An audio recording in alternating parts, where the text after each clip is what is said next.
안녕하십니까. 오늘은 지난해에 이어서 펑도와이가 숙청당하는 과정 중심으로 이야기하겠습니다. 마오쩌둥이 사전에 밝혔듯이 원래 1959년 루산회의의 목적은 좌를 교정하겠다는 것이었습니다. 그런데 왜 180도 방향을 바꾸어서 반우파 투쟁으로 진행하게 되었나? 정말로 마오쩌둥이 펑도와이의 편지를 본 후 단지 불쾌했기 때문에 그랬던 것인가? 마오쩌둥이 그렇게 단순하게 사고하고 행동하는 사람이란 말인가? 그렇지는 않은 것 같다는 거죠. 설사 그렇다 하더라도 오랜 전우이자 동료이자 공신이라고까지 할 수 있는 펑도와이를 그렇게 숙청하려고 결정한 이유가 도대체 뭘까 하는 의문이 드는 거죠. 이에 관해서 마오쩌둥의 겸직 비서를 지냈던 리 루이라고 있습니다.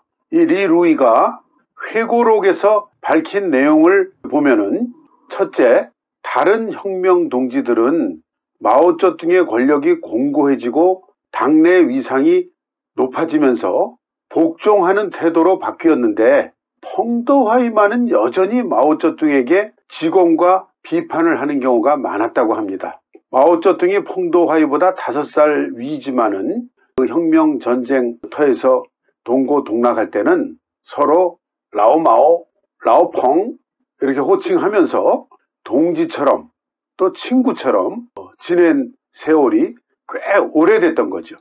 그랬는데 마오쩌둥의 지위가 거의 황제와 같은 지위로 높아지고 독재 체제는 굳어지고 하는데 펑도와이의 강한 개성 이런 것들이 서로 충돌하지 않았겠느냐. 첫 번째 이유입니다.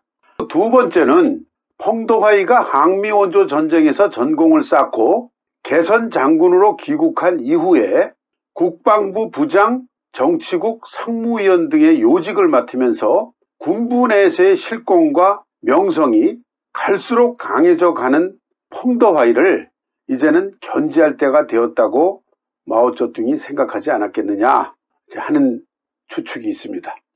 그리고 세 번째는 자신의 장남 마오 아닝이 조선에서 죽은 사건에 대한 마음속 회환과 상처입니다. 마오쩌둥이 그해 7월 23일 회의 말미 발언에서 자신의 심사를 드러낸 바가 있습니다. 내 아들 한 명은 폭탄에 맞아 죽었고 또 다른 아들 하나는 미쳤다. 나는 대를 이을 후손이 없다. 펑도와이에 대한 섭섭한 감정이 없을 수는 없었겠죠. 네 번째는 펑도와이가 마오쩌둥에 대한 개인 숭배 풍조에 반대하는 의견을 공공연하고 빈번하게 밝히고 다녔다는 겁니다.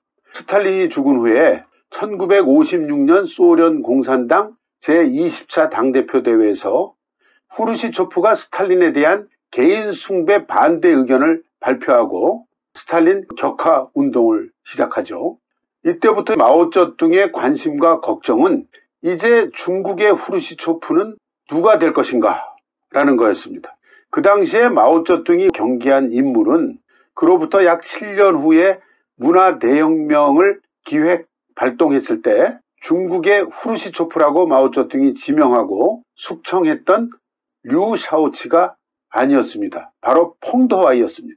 펑도와이는 개인 숭배 풍조에 반대하고 후르시초프를 지지한다는 자기 의견을 공공연하게 밝히고 다녔습니다. 중란하이 서루에서 개최된 중공중앙정치국 회의에서 마오쩌둥 찬양 노래인 동방홍 부르기와 마오주성 만세 하는 만세 제창 행위에 반대한다는 의견을 2차례나 제기한 바 있었습니다. 그리고 1959년 여름 루산에서 열린 회의에서도 이렇게 발언했습니다. 허위 과장보고 풍조, 소형 용광로 등은 모두 표면적인 현상에 지나지 않는다. 모든 패단의 근원은 민주주의의 결핍과 개인 숭배다 라고 이야기했습니다. 결정적인 이유는 자신이 주도한 대약진 정책의 대실패. 대약진 앞에다 대자를 붙여도 좋은지 모르겠는데 실패 앞에는 확실하게 대자를 붙여도 되는 거죠. 대약진 정책의 대실패로 당내 지지 기반과 권위가 흔들릴 수도 있다는 걸 감지한 마오쩌둥의 불안감 때문이 아니었겠느냐. 그래서 자신의 독재 체제를 공고히 굳히기 위한 사전 조치로 강직한 성격의 군부의 실권을 장악하고 있는 펑더화이를 먼저 사전 조치 차원에서라도 견제할 필요가 있다고 생각한 것 아니겠느냐, 이렇게 생각합니다. 1959년 루산에서 펑을 숙청한 이후에 마오쩌둥은 갈수록 오만해지고 독선적이 되고 권력 욕구 본색을 더욱 노골적으로 드러내면서 특유의 오기와 옥리를 부리면서 문화와 정치 분야에서 어떻게 만회해보기 위해서 소위 문화 대혁명이라 장명한 대동란을 기획하고 조종하고 연출합니다. 마오쩌둥의 지시가 떨어지자 커칭스, 첨보다, 캉셩, 그리고 뒤늦게 루산에 올라와 가세한 린벼오 등이 깃발을 들고 총대를 메고 펑더화이를 집중적으로 비난, 공격합니다. 이들 모두 사회주의 혁명가고 영웅이고 이러던 사람들이었죠. 근데 이제는 권력 앞에서 자신의 자리를 보존하고 권력의 맛에 취해서, 아니면 마오쩌둥의 복수가 두려웠는지 모르겠습니다만은 일사불란하게 펑더화이를 반혁명 분자, 소련 스파이, 누명을 뒤집어 씌우기 위한 공동작전, 협업을 켭니다. 이 중에서도 제가 인간 쓰레기라고까지 표현했던 캉셩이라는 사람을 한 번 더 언급하고자 합니다.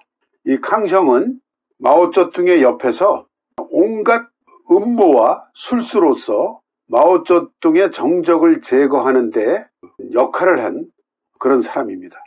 너무나 간악하고 실상을 알수록 정치, 권력, 공산당 이런 것들에 대해서도 회의를 느낄 정도로 교활하고 악랄합니다.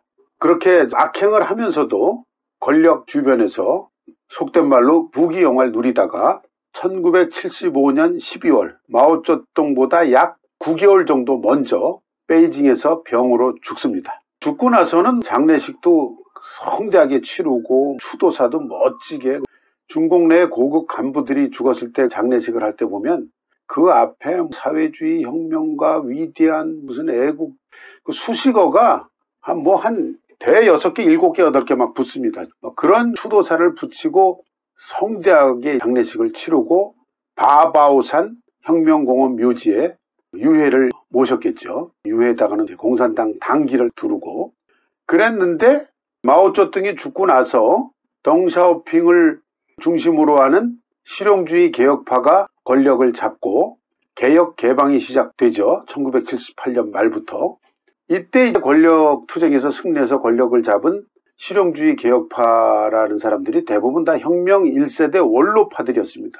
이 사람들이 캉셩한테 대부분 문화혁명 이런 걸 통해서 박해받다가 죽거나 하방돼서 고생하다 돌아오고 그랬으니까 캉셩에 대한 원한이 매우 사무친 거였죠. 이 사람들이 정권을 잡게 되니까 캉셩에 대한 재평가를 한 다음에 당적을 박탈하고 1975년 당시의 장례식 때 추도사를 철회하고 취소하고 그의 유해 위에 덮었던 중공 당기를 도로 회수합니다. 그리고 유해를 바바오산 혁명공원 묘지에서 추출해서 다른 곳으로 갖다 버리다시피 합니다. 그야말로 부관 참실한 거죠. 그 정도로 개혁개방 이후에 당 간부들이 이렇게라도 해야 역사 바로 세우기다, 정의를 실현하는 거다, 이렇게 했겠죠. 그쪽 기준에서는. 펑더화이는 처음엔 분기탱천에서 반박하고 항변하죠.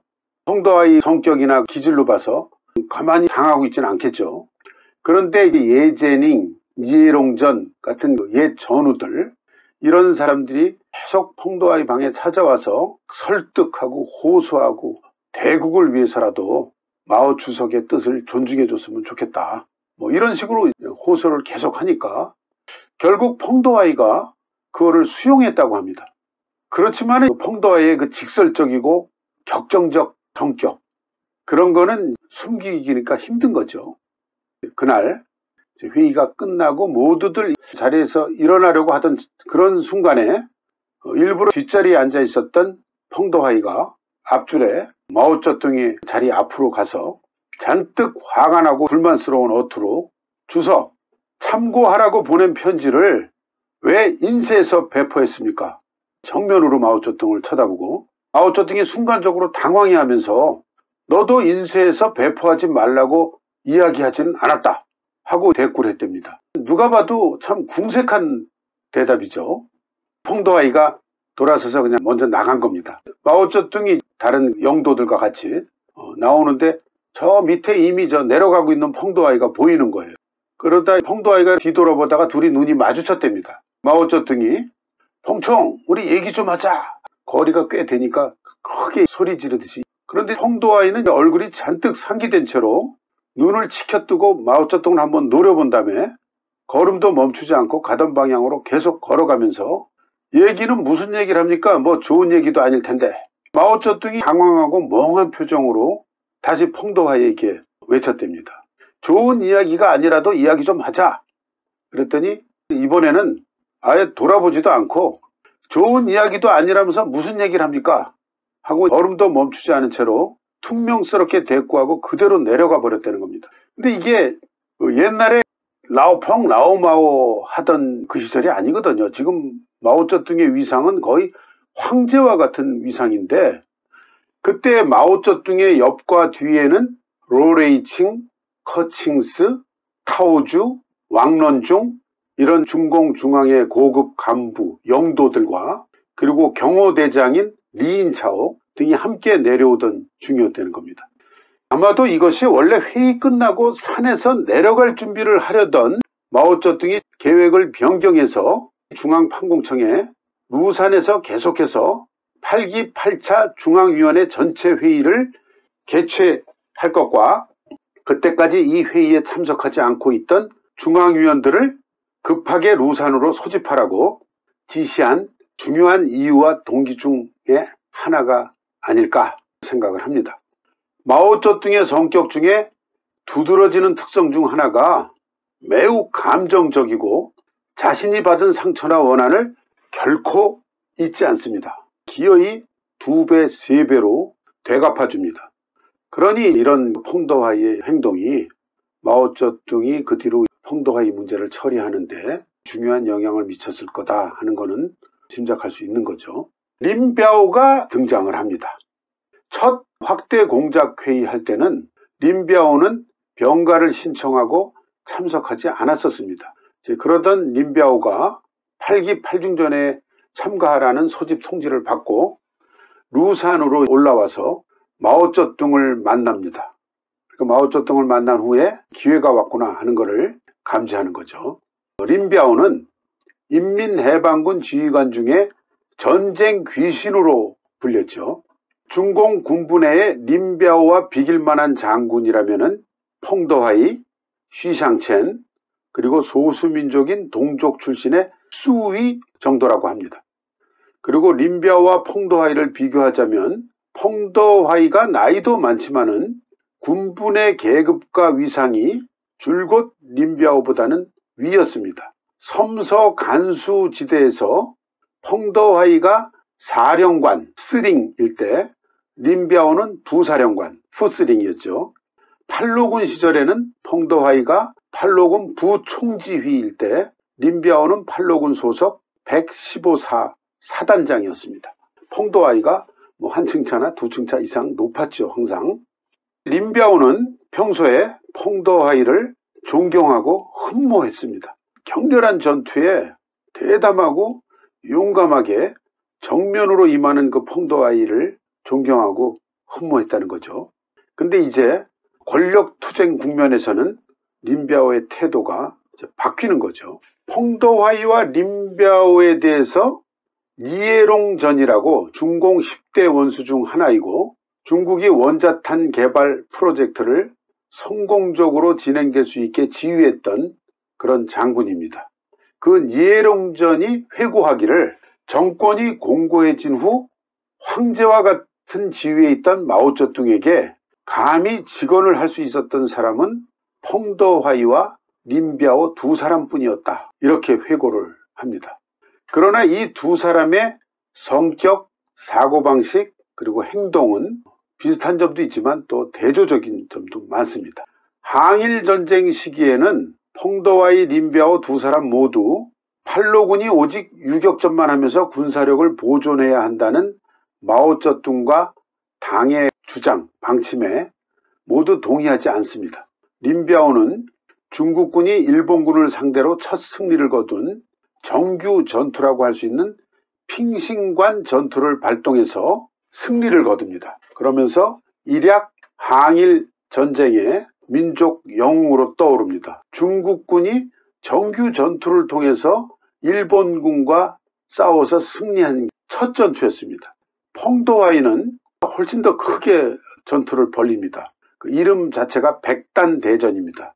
연대급을 단이라고 부르는데 100개 연대급 부대가 참여해서 일본군과 정식으로 한판 붙은 전투입니다. 총체적으로는 일본군에게 손실도 크게 입히고 승리를 했지만은 팔로군이 입은 손실도 매우 컸습니다. 그래서 마오쩌둥이 이 전투를 평가하기를 아군의 전투력에 막대한 손상을 입힌 모험주의였다 비판을 합니다. 이것이 나중에 펑도와이가 숙청당하고 문화혁명 때 홍위병들에게 끌려다니고 전문 심사주에게 심사받고 할 때 이 얘기가 또다시 나오면서 너 이때 왜 주석의 방침대로 따르지 않고 네 멋대로 그렇게 반혁명적인 행동을 했느냐, 이런 또 추궁을 당합니다. 린비아오라는 사람의 이 개성도 마오쩌둥이나 펑도와이 못지않게 매우 특이하고 강했습니다. 린비아오도 절대로 자신의 잘못을 인정하거나 사과하는 일은 거의 없었습니다. 말수가 매우 적었습니다. 꼭 필요한 말 외에는 안 하는 그런 스타일이었죠. 재밌는 일례가 예난단교, 중앙단교는 베이징에 있고 각 직할시급 성급별로도 예를 들면 절강성 성단교, 베이징 시단교, 상하이 시단교, 그런 중공의 고급 간부들을 대상으로 하는 교육기관입니다. 그 단교에서 린비아오에게 마르크스 레닌주의라는 주제로 강의를 해달라는 요청을 한 겁니다. 그러니까 린비아오가 강의하는 스타일은 아닌데 거절할 수는 없고 그래서 갑니다. 당 간부 교육생들에게 딱 이렇게 한마디 하고 나왔다고 합니다. 자본주의는 소수만이 돈을 벌고 공산주의는 모두가 돈을 번다. 강의 끝! 그리고 나왔답니다. 하여튼 그런 일화가 있을 정도로 하여튼 뭐 이렇게 말은 많이 안 하는 사람입니다. 전쟁에 임함은 전쟁의 귀신이라 불릴 정도로 각종 전투를 승리로 이끄는 장제스가 황포군관학교의 수많은 내 부하들은 린비아오의 선배들은 도대체 왜 린비아오 하나를 못 당해내느냐 하면서 한탄을 했다는 그런 일화도 있지 않습니까? 린비아오도 개인적 자리에서는 마오쩌둥 앞에서 대약진에 대해서도 공상에 기대서 뭐 얻을 수 있겠습니까? 그리고 심지어는 펑도와이의 그 만원서 편지에 대해서도 뭐 내용에는 맞는 것들도 있는데 너무 표현도 과하고 그런 면이 있다. 뭐 이렇게까지도 얘기를 했었답니다. 린비아오도. 그러던 린비아오가 마오쩌둥에 의해서 펑도와이가 갖고 있던 실권을 넘겨받고 또 마오쩌둥의 후계자로 거명되면서 마오쩌둥에 대한 태도가 완전히 달라집니다. 마오쩌둥에게 말대꾸를 한다거나 맞서는 일은 이제는 없고 문화혁명 당시의 선전사진 같은 걸 보면은 린비아오의 그 표정이 비굴해 보일 정도로 아주 겸손하게 헤헤거리듯이 웃고 마치 선생님 앞에 모범 학생처럼 행동을 합니다. 마오쩌둥 어록 있지 않습니까? 빨간 책 홍서라고 부릅니다. 그걸 막 들고 막 흔들어대면서 네 가지 위대한 거죠. 마오쩌둥의 위대한 점. 100년에 한 명 나오기도 힘든 천재 뭐 이러면서 개인 숭배를 주도합니다. 그러니까 이러한 점이 펑도와이와는 근본적으로 다른 점이죠. 루산에서 내려와서 마오의 지시에 따라서 베이징에서 중앙군사위원회 확대회의가 개최됩니다. 이 회의의 조직과 펑도와이에 대한 조사 등 구체적 준비는 펑도와이 후임으로 국방부장에 임명된 린비아오와 황커청의 후임으로 인민해방군 총참모장에 임명된 로레이칭이 진행을 합니다. 펑도와이는 루산에서 내려온 후에 베이징 난위엔 공항에 도착하자마자 대기 중인 차에 태워져서 중난하이 화이런당으로 가서 조사를 받고 자아 비판을 합니다. 베이징에서 개최된 중앙군사위원회 확대회의에서는 펑더화이 외에도 주도도 비판을 받았습니다. 그 이유는 루산에서 대약진에 대해서 비판하고 펑더화이에게 동정을 표시했다는 것이었습니다. 1959년 9월 26일이죠. 군사위원회가 중공중앙정치국이 결정한 군사위원회 구성 인선을 발표합니다. 그 중앙군사위원회 주석에는 마오쩌둥, 제1부주석의 린비아오, 제2부주석 호롱, 니에롱전, 그리고 중앙군사위원회 상무위원회 마오쩌둥, 린비아오, 호롱, 니에롱전, 주더, 요보청, 천이, 덩샤오핑, 로롱한, 시샹첸, 예제닝, 로레이칭, 탄정 등이 발표됩니다. 그리고 군사위원회 일상 업무는 린비아오가 주관한다 하고 명기해놨습니다. 중공 군부 10대 원수 중 서열 2위였던 펑더화이는 중앙영도 핵심 간부 대열과 정치 무대에서 완전하게 퇴출됩니다.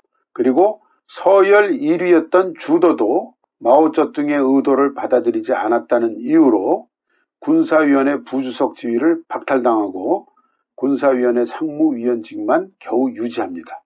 반면에 서열 제3위였던 린비아오는 국방부장과 군사위원회 제1부주석 자리를 차지하면서 마오쩌둥 다음 서열로 부상합니다. 이 사진이 펑더화이가 한참 전성기일 때 그 사진입니다. 이 사진과 대조되는 사진이 펑더화이가 루산에서 내려와서 문화혁명 전까지는 이 정도 지경까지는 아니었습니다. 가택연금 같은 상황에서 책도 보고 대학 같은 데 가서 강의도 들을 수 있고 그랬었는데 문화혁명이 발발하면서 중앙문역 소조, 장치, 강성 뒤에서는 물론 마오쩌둥이 조정하는 거죠. 홍위병들에게 이렇게 끌려다니면서 수십 차례 적발 투쟁대회 거기 끌려가서 보십시오. 삼반분자 펑더화이라고 써 있지 않습니까? 이런 모욕을 당하다가 결국 대장암으로 죽죠.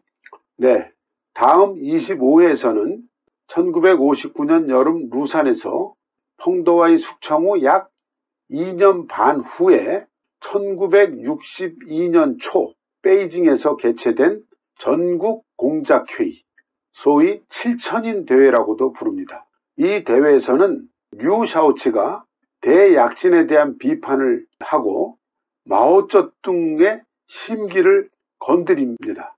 반면에 린비아오는 마오의 노선을 보다 철저하게 관철해야 한다고 발언하면서 마오쩌둥이 린비아오에게 군부를 맡기고 그 기초 위에서 소위 문화대혁명이란 대동란을 구상하고 기획하고 발동하게 되는 이야기를 중심으로 진행하고자 합니다. 감사합니다.